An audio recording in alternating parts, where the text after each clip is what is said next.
Magandang araw po sa ating lahat para po sa ating Bible Knowledge of the Day. Ngayon pong August 21, Friday na po ngayon. And basahin po natin ang ating verse dito po sa Proverbs 29 or 24, 19 hanggang 20 po. The Bible says, "Fret not thyself because of evil men." Yan po ang pamagat natin. "Neither be thou envious at the wicked, for there shall be no reward to the evil men. The candle of the wicked shall be put out." So yung fret po na word dyan, chara sa Greek Hebrew word, to glow or grow warm.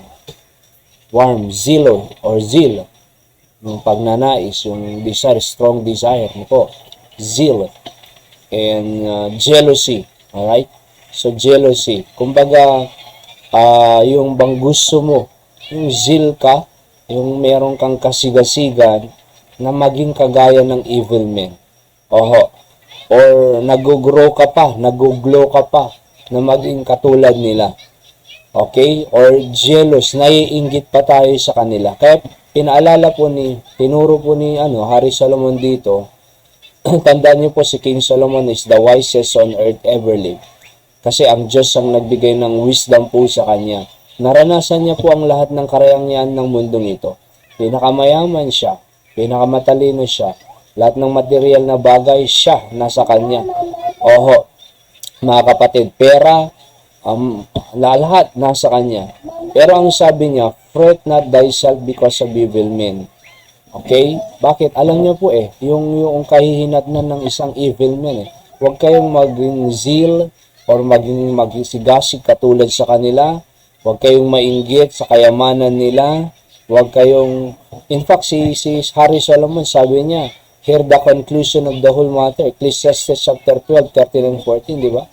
Hear the conclusion of the whole matter, sabi niya.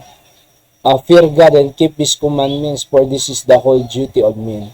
Sa dami-dami po ng naranasan ni Solomon, ang conclusion niya ay fear God and keep His commandment. Hindi niya sinabing kainggitan niyo ang mga evil men or maging mayamang kayo or maging marangya ang buhay nyo or ganito, maging mahilig kayo sa materialism. Hindi niya naranasan lahat ni Solomon yun. Pero sabi niya, hear the conclusion of the whole matter, fear God, and keep His commandments, for this is the whole duty of men. So kaya nga ini-encourage tayo dito, in-admonish po tayo na fret not. Huwag kang mag-glow sa kanila, huwag kang mag-grow katulad sa kanila, huwag kang maging zeal katulad sa kanila or jealous na iinggit katulad sa kanila. Neither to be envious at the wicked. Yung envious ay jealous din po sa mga masasama. Bakit? Verse 20 yan ang reason. For there shall be no reward to the evil man. Walang magandang reward. Walang magandang blessing. Walang magandang kahihinatnan sa evil men. And the candle of the wicked shall be put out. Yung liwanag, di ba? Yung candle nagbibigay ng liwanag na sa kanila kumbaga liwanag ng bubuhay sa application shall be put out. Mawawala yung liwanag mamumuhay sila sa madilim na buhay. Ang evil men ay namumuhay sa madilim na buhay. Bakit madilim? Pinadilim ng kasalanan. Kaya nga walang reward Sinong gusto mamuhay sa dilim? Wala. Diba? No reward to the evil men. Alright? Kaya nga be not envious against them because of evil men. Sa ating pong principles of the day, don't envy sinners but embrace God.